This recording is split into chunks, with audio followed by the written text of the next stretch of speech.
Hi, this is Dr. MJ coming to you from beautiful Boston, Massachusetts.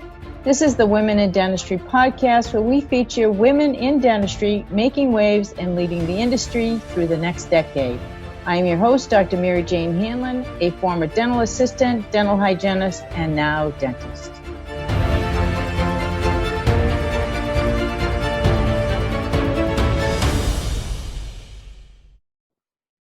I'm very pleased to introduce you today to Dr. Karen West. Karen has been the president and CEO of the American Dental Education Association since July of 2019. Prior to that, Dr. West served as professor and dean at the University of Nevada, Las Vegas School of Dental Medicine. Dr. West earned her D.M.D. degree from the University of Louisville School of Dentistry and her M.P.H. in Health Administration from the University of South Carolina School of Public Health. Dr. West is a longtime advocate for women's health and diversity and inclusion in dental education. Her positions on dental faculty and in administration span 30 years, and her experience includes service on leading dental organizations, including time as chair of the Commission on Dental Accreditation. It is now my pleasure to bring you to my interview with Dr. Karen West. Karen, thank you so much for taking the time to be with me today. I can't wait to share your story with our audience. And I know that our paths have crossed in many different ways, but we've never actually met. So it's really nice to meet you in person and put a face with a name. As so often I've heard your name spoken in the circles that I've been in for many years. So really nice to meet you. So if you would like, please start by sharing your story and how you got into dentistry and the path that it's taken you on. Don't forget to hit the subscribe button to our channel, and also don't forget to hit the bell so you never miss out on a single episode. Thanks so much. Okay, great. Well, thank you for having me, first of all. It's a pleasure to be here with you and to try to share how I got to where I am today, I guess, with your audience. But I actually didn't want to be a dentist growing up. I thought I was going to be a physician. And my parents thought I was going to be a teacher, so I became a dentist instead. But one of my good friends was in dental school, and she was a year older than I was. And when she started school, I ended up going in with her to the labs, and I learned everything that they did. And I thought, gosh, I think I could do this. I think I'd be good at it.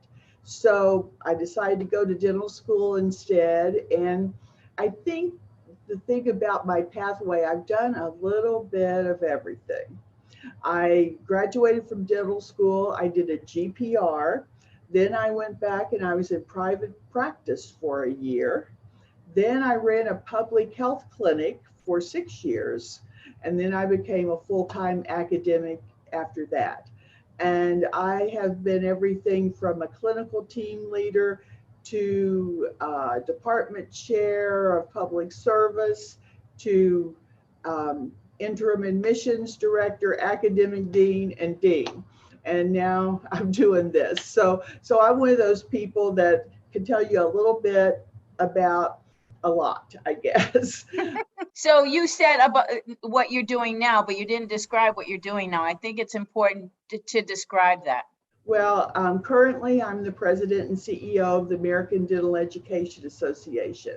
And I will tell you that was a dream come true.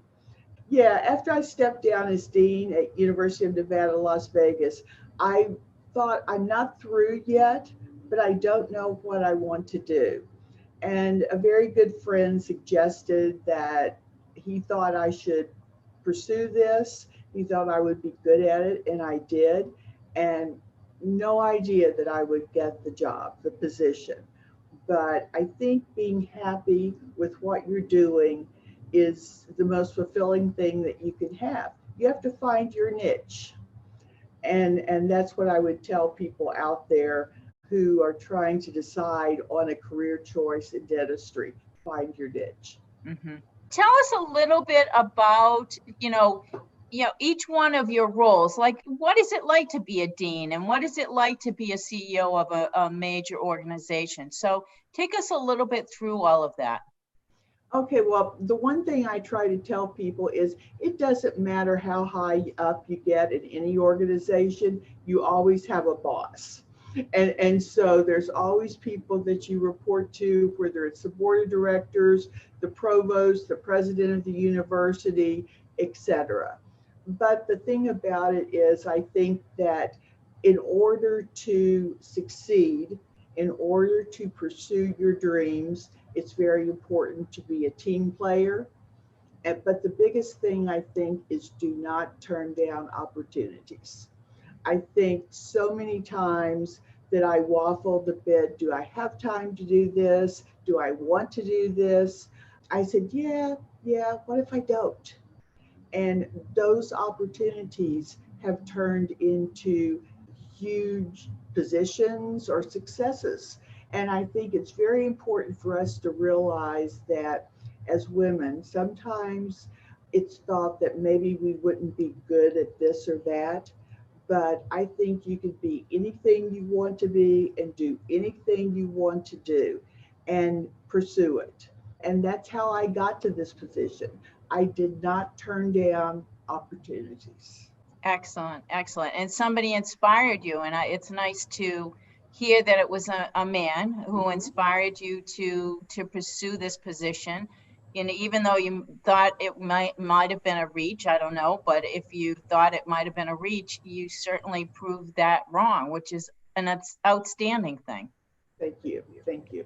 And, very few females CEOs of any major organization that I know of, so kudos to you for also accomplishing that. That's quite impressive. Thank you. This is a good, I don't want to say end of career, but extension of my career, I think. So, one of the things that Dean Thomas, when I first came to Tufts, said to me, he said, you can do ADA or ADEA, but you can't do both, which, for me, I had been going up the ADA track for such a long time that I chose not to get involved in ADEA, other than I'm a member and I look at the site quite often, and you guys have some great content that is good, but I've never gone to the conferences, never got involved in any kind of showcasing anything that we're doing at the school, but many of our other instructors and faculty members have. So tell us a little bit about, for those people out there who don't know what ADEA is, and it's the American Dental Education Association, tell us a little bit about what your role is. Is it more policy making? Is it more work with CODA and accreditation? I don't even know, what that role is and what you have to do on a day-to-day basis. Well, ADEA calls itself the voice of dental education. So one of our major things that we try to do is advocate for dental education. Now, whether that be through resources at the legislative level, whether that be with research opportunities, we try to provide those opportunities, or at least showcase them to our members so they can take advantage of them. I don't want to say we're a clearinghouse, because we're not, but our organization is an opportunity for all of our members to be able to collaborate, to be able to share experiences, best practices, and education. Our members are institutions, they're faculty, staff, students, corporates, allied. So we have so many members across the country related to dental education. So I think I would say right now we're probably just the conduit for them to share experiences and resources. So that's fascinating. And so how has COVID impacted ADEA? Because obviously it's impacted each one of our schools significantly. How has it impacted ADEA? Well, everything's gone virtual. We had to cancel our annual session 4 days beforehand last March, and with 20,000 members and so forth, and you're canceling, it was a huge deal. But we were able to put most of that together virtually. So as of now, all of our meetings through June 30th, 2021 are virtual. But what we have tried to do, we have something called ADEA Connect.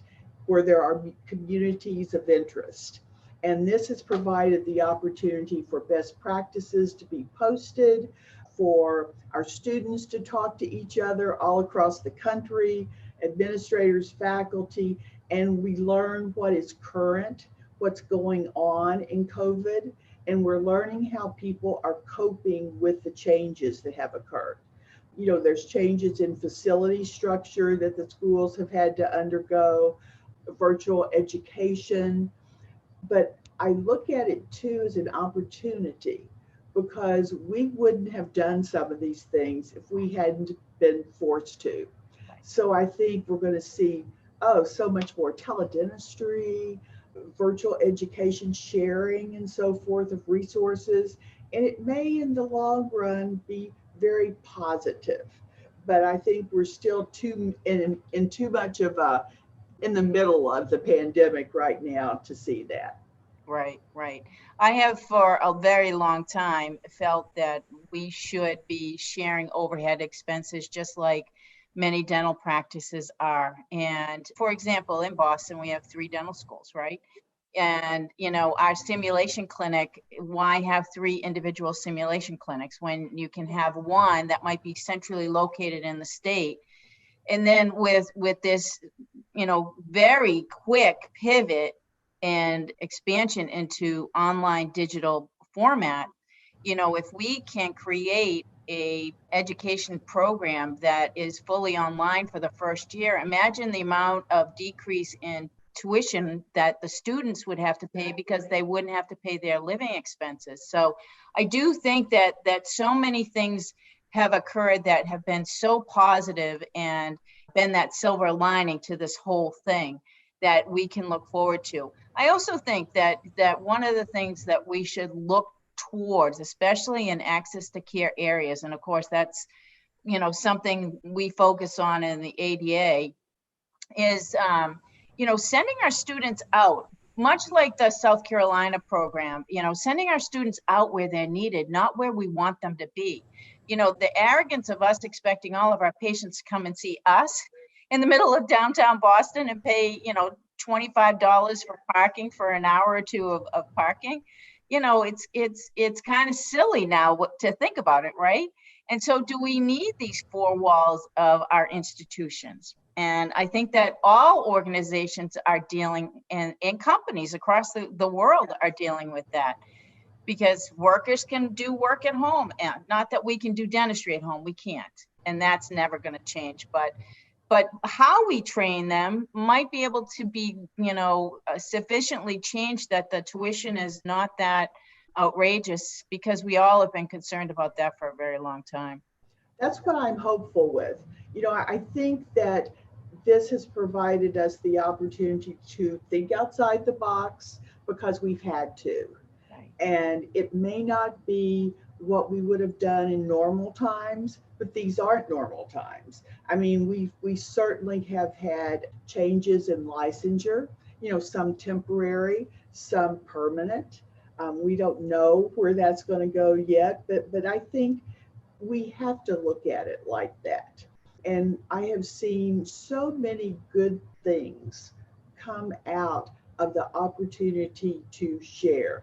We have instituted a Dean's Town Hall now that we have every 2 weeks. And there has been so much more sharing and so much more teamwork and just people who have been engaged during this, but because of those opportunities that they have now.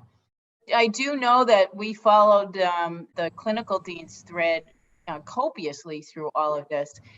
It was amazing the amount of information that Oregon started sharing right away. And that ripple effect of all of that sharing just went out to everyone, and it was amazing. So thanks, ADEA, for all of that, because I don't know that we could have been so nimble to get back up and running as fast as we did without each other. I do notice that occurred all over the industry in dentistry, you know, with the webinars people were doing and things that were free, and the industry stepping up and helping people.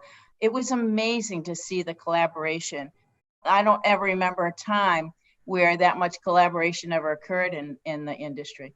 Well, we worked with Henry Schein and FEMA, and I know the ADA did the same thing with the practitioners, but we distributed 3 million masks, N95 masks, to our dental schools and our allied programs as well. And those are the things you like to see in these times. Absolutely. So anything else about your role that you want to share with people about, things that you've seen along the way in dentistry that you might want to talk about and give as lessons learned or just little tidbits, Well, I think one of the things is for our young women today. I used to tell my daughters this when they were growing up. I have 2 daughters who are lawyers. And so I've been instructing them the whole way. But I always say, be bold and brave. That was what I would tell them. Don't lack confidence. It will build. You'll be able to continue to do what you want to do and pursue your dreams. And I think it's so important for those of us who are in positions of relatively high up in organizations. We have to thank the people behind us I thank Dr. Jean Sigford and some of the other women who came before me. And I think we have to be sure that we provide those role models for those who come after us. Mm-hmm. And that's what I feel like my job is, to be a role model for the many young women who are dental students, who are thinking about dentistry, and then who graduate and practice in whatever form or fashion. But it's a challenge. It has been a challenge. I can tell you that I remember when I was a young faculty member, I did feel like I faced some bias, with some things. I had been a faculty member for about a year, and I was pregnant. And the school that I was at had never had a female faculty member who was pregnant before. Oh. They did not know what to do with me. They had no idea about maternity leave, none of that. And I remember going into my boss's office, and it was a male, and I said to him, I feel like that you are not giving me the same opportunities that you are giving my fellow male colleagues, and it's because I'm a woman or because I'm pregnant. I said, I have the same dreams and aspirations for a career as they do. So I just wanted to let you know how I felt. And how did that go? Did he open up a little bit, or did you see any significant improvement in the assignment of duties? What I saw is that I scared him to death. Okay. And he was stuttering and backpedaling a little bit, but I didn't have as much in my way when I wanted to move forward. Excellent. So really great lesson there, right? Be bold, be brave, and go in and say what you need to say when you need to say it, right? Exactly. You have no one to blame but yourself if you don't do that, and don't second guess those first instincts, because you're probably right. Almost always we're right. We have such a great internal intuition. It's amazing. Only when we listen, though, do we really get better and better at it. That's right. Yeah, because I think so many of us just dismiss it, but when you listen, it certainly does show that we know internally much more than we know externally, for sure. Mm-hmm. So what is the best single piece of advice that you have ever gotten from someone in your career along the way? I think it actually was from my mother and my grandmother. They were both teachers, and they said to me, okay, we know you don't want to be a teacher, but decide what you want to be and then pursue it. And you can do anything that you want to do and be anything that you want to be, and we will support you. This came from a grandmother who taught in a one-room school and a mother whose family was so poor that her father had to barter to get money for her college education. So I feel like I was very lucky to have strong female role models in my family. And so for that, I was very grateful because they supported me and allowed me to pursue my dreams. I bet they were so proud of you when you became a doctor.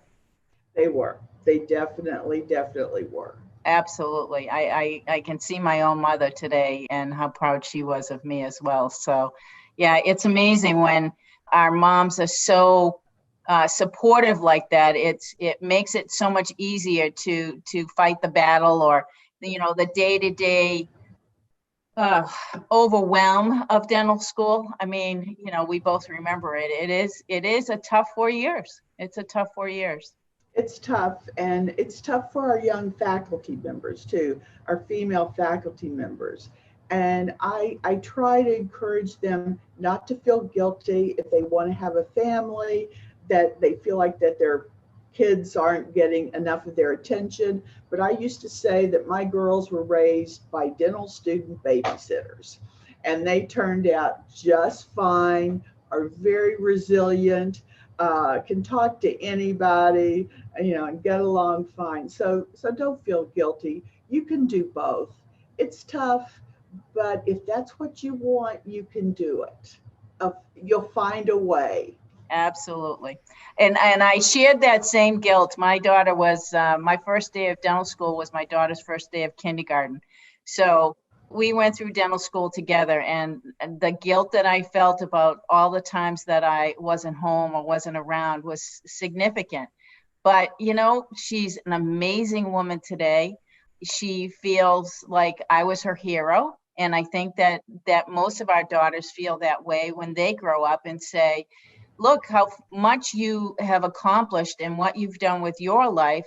You made it possible for me. And I think that during those times that we do feel guilty, if we could just remind ourselves of that future where they're going to look back and they're going to say, thanks, Mom. If you hadn't done that, maybe I wouldn't have taken the chance to do whatever it is, Right. It's so true. So true. So would you say that your mom and your grandmother were the two people that made the biggest impact in your life? I think so, yes. Yeah. They definitely were. I was an only child. So because of that, I spent a lot of time with both of them, whether it be at my grandmother's house while my mom worked, or going to places with my mom, teachers' conferences, and stuff like that. But they probably influenced me more than any two people that I can think of. I mean, obviously, I've had very good mentors in my career. Most of them, all of them have been male, actually, in my immediate career in the institutions where I was. And so that was very, very, very good. I say that my dean at Kentucky while I was there is the reason that I was a dean. He pushed me and made sure I had all of the, I guess, background I needed. He sent me to ELAM. He did this or that, and I was ready when it became time to be a dean. And he had 3 daughters. So I think he understood how important it was to have the female role models. Absolutely. Absolutely. Positively. Do you think that, were you confident as a young woman, or do you think that you learned that along the way? The reason why I ask is it sounds as if you had a very solid upbringing, and with that usually comes more confidence. And so do you feel like you were extremely confident as a young woman and just gained that as you went along? No, I actually was very insecure as a young woman. And I can tell you that I laughed today when I saw what I had on, because when I was a young faculty member, every time I had to stand up and lecture in front of someone, my neck would turn red. So I wore turtlenecks all the time when I would lecture and so forth. And I looked at that today, I thought, I can't believe I have on a turtleneck. but it's not because I'm nervous. But the thing about it is, I think that over time you move past that. I'm actually a very large introvert, and I've learned to be an extrovert in my positions as I've moved forward. And I think that people who are insecure, as I was, learn to overcome that as they move forward into other areas of their job or depending on what they're doing and so forth. So I am glad that I was put in those uncomfortable positions because that helped me grow. Absolutely. Absolutely. And I do think that the only thing that holds us back is fear. And it's we make it so much bigger in our minds than it ever is in real life. And we create this monster called fear.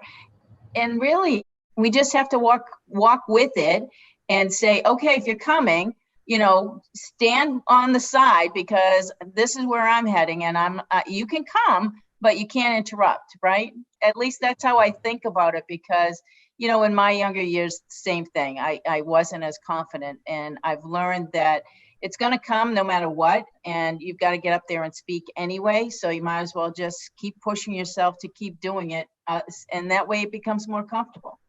Right. I know I used to have everything written out, all of your notes in a script. And now I don't use any. And people say, oh, you're so much better without the notes because you're much more genuine and you're much more approachable and so forth. So, but I think we have to have those little crutches along the way that we will eventually discard. Exactly. Now, what do you consider the biggest obstacle in your career that you've had to overcome? Is there something that comes to mind? I actually thought about that when looked at the questions. I think my insecurities actually, because I did not feel like that I had the background necessarily that I needed to go into practice, to a private practice. I didn't have a lot of business type management skills. And I guess I felt like that I just wasn't ready when I graduated. Does that make sense to you? Makes perfect sense. So many of our young students graduate feeling that way. I think that that's normal, right? And you just have to, we have the security of faculty members that we can ask questions of, right? And that's why I believe it's really critically important to find a practice or a situation where you can find a mentor to work with you. Because when we are in our early years, and it takes a couple years to build up your confidence, during those early years, you have to have somebody that you can talk to, and feel secure in knowing that they're not going to judge you for not knowing, Well, I know I was in private practice after my GPR, and it was in my hometown. But the reason that I did not continue that was because the dentist that I was in practice with did not like dentistry. He didn't want to be there. And it turned out he kind of just wanted me to fill in when he didn't come in and finish up stuff that he had started. So I did not have a good experience in private practice.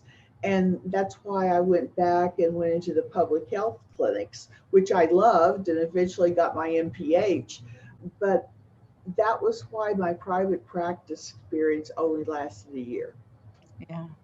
It's interesting, but we always find what we love, don't we? We do. If that feels uncomfortable, we always gravitate towards what's going to make us feel better, I think. I agree totally. So tell us one thing that people would be surprised to know about you.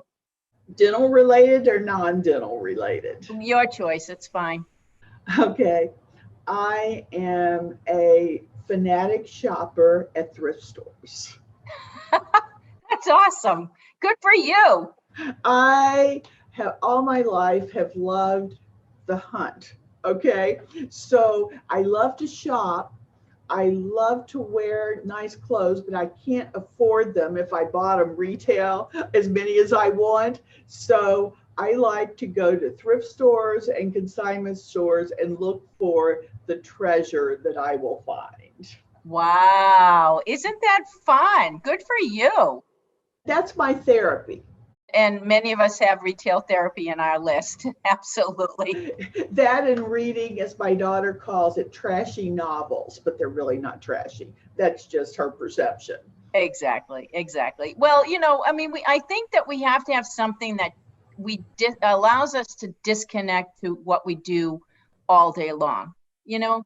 I do think that we need that mental break and I think that that's been one of the biggest challenges with COVID, quite honestly, is that we're not getting a break from thinking about it, right? Because, all day at work, things are very different.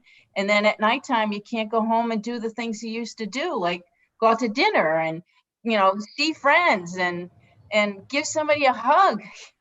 I just can't wait to give somebody a hug again. I totally agree. I bought a condo here in DC, but I bought it to sleep in, not to work in. And so that's been my biggest challenge, is being here on my own, because my husband's in another part of the country fixing a house up. So it's been interesting, myself and my two dogs. So we've gotten along, but it's been challenging. I totally understand what you mean, because I actually live in Maine and I have a condo in Boston as well. And, not that I was here during COVID, but I couldn't imagine being here for longer than a couple of days, because it's just too small, and you got to get outside and do something different than being in these four walls. Yeah. I didn't have a desk. I was working at my kitchen table with my computer, and it was driving me crazy, absolutely driving me crazy, and still doing it. But I've branched out a little bit, and I will come into the office occasionally, and I will visit family and work from there sometimes. So I've been able to negotiate it, but the first 3 months were really tough, and they were tough on everyone. Absolutely. Absolutely. I think that's going to be one of the things that we're going to see is, as we go through this, even, as we start hitting to the next resurgence, is, the impact it's having on our mental and emotional health is going to be quite significant. So I hope that we can find enough programs. I know you probably know of Dr. Christina Paston, who's at Tufts, who started our wellness program, and she's been doing a lot of meditation, a lot of yoga classes with everyone, the entire community. So you can tune into her Instagram channel, and we've all had to adapt, right? So if you can't do yoga in a studio, you might as well get online and do it with somebody that you know. That's right. And it's been a challenge for our staff here. And we've tried to implement different things that make them still feel part of the community, the family, and so forth. And I think that's what our schools have been doing as well. And it's been important during this time. Absolutely. Absolutely. So have you ever had an aha moment where you realized, oh my gosh, I'm doing exactly what I should be doing? Actually, my first day on the job here in DC at ADEA, I walked in and walked down the halls, and I said, oh my gosh, there's a power above that has a plan for me and has things that they want me to do, or I never would have applied for this job. I never would have stretched. And at that moment, I said, I'm going to do everything in my power to make a difference. Good. Oh my gosh. Thank you so much for that. That's awesome. What a great story. Especially knowing on your first day that you were right where you're supposed to be. Oh, that's great. What is your favorite way to manage stress? I walk my dogs. I read a book, and I watch Hallmark movies. I love Hallmark movies too. I'm such a sap. I cry at I everything. know.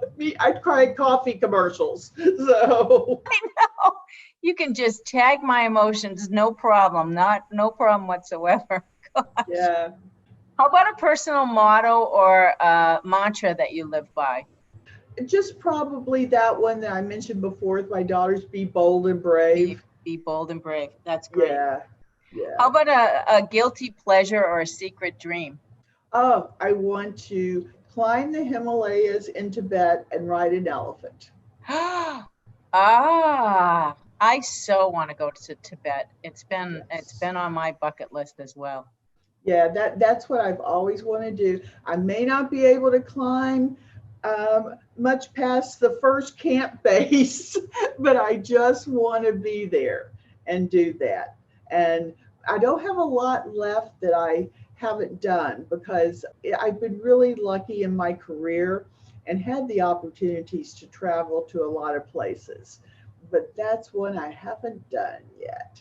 So hopefully in the next few years. Excellent. Well, I can't thank you enough for the time you've spent with me. It's been my pleasure to get to know you a little bit better. And thank you so much for what you're doing on behalf of all the dental schools out there. We certainly need to have, your leadership and the packaging of all the materials that you put together for all of us to be successful. So thank you. Well, thank you for having me. I'm so glad that you're doing this too for our future generations, because I think it's very important not only to provide this for now, but to document the people who came before us, and have something to reflect on the challenges that each of us have faced as we move forward and enhance the career of dentistry as for a woman. Absolutely. Thank you. That's wonderful. I appreciate that so much. Thank you so much for listening to the Women in Dentistry podcast with Dr. M.J. Hanlon. If you like our show and want to know more about us, check out our website, thewomenindentistry.com, or please leave us a review on iTunes. Join us for our next episode as we bring you another amazing woman leading the way for the next generation.